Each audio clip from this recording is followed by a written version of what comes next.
নমস্কার বন্ধুরা, আমি সুরজিৎ চলে এসেছি আবার একটা নতুন ভিডিও নিয়ে নতুন টপিকের ওপর।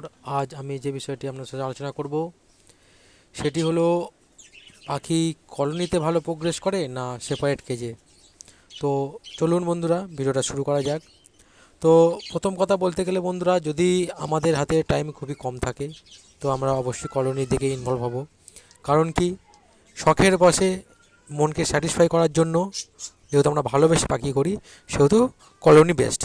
কারণ কি, আমার হাতে সময় কম, অথচ আমার শখটা পূরণ করতে হবে, তাহলে কলোনি ঠিক আছে।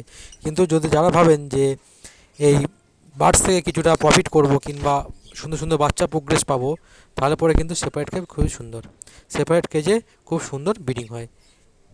তা আরও একটি বিষয় যেটি বন্ধুরা, সেটি হলো যদি কোনো পাখির হেলথ কন্ডিশন খারাপ থাকে কিংবা কোনো যদি রোগ হয় কিংবা শরীর অসুস্থ থাকে, তাহলে পরে কিন্তু আমরা সেপারেট কেজের মধ্যেই একমাত্র সেটিকে আলাদা করে রাখতে পারবো। তাছাড়া অন্যভাবে কলোনির মধ্যে সেইভাবে আমরা কিছু করতে পারবো না।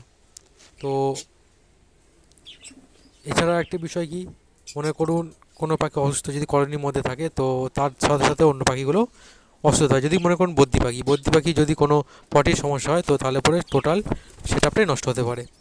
কিন্তু যদি সেপারেট কেজের মধ্যে হয়, যে পাখিটি অসুস্থ সেই পাখিটিকে আমরা আলাদাভাবে রাখতে পারবো।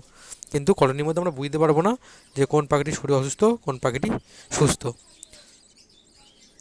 এছাড়া আরেকটি প্রবলেম আমরা দেখতে পাবো, সেটি হলো হয়তো কলোনিতে আমরা একটি জলের জায়গা এবং একটি খাওয়ার পাত্র দিলেই যথেষ্ট, কিন্তু সেপারেট কেজের ক্ষেত্রে আলাদা আলাদা পাত্র এবং আলাদা আলাদা খাবারের জায়গা দিতে হবে।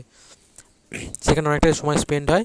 তো যারা ভালোবেসে পাখি করতে চান তাদের উদ্দেশ্যে একটাই বক্তব্য, যে আপনারা যদি ভালোবেসে পাখি করেন তো সেপারেট কেজের মধ্যে করুন, তা থেকে অনেক ভালো প্রোগ্রেস পাবেন। আর যদি ভাবেন যে ভালো প্রোগ্রেস না হলেও হবে কিন্তু মনে স্যাটিসফাই এবং পাখির শখ থাকবে, তাহলে পরে অবশ্যই কলোনিতে করুন।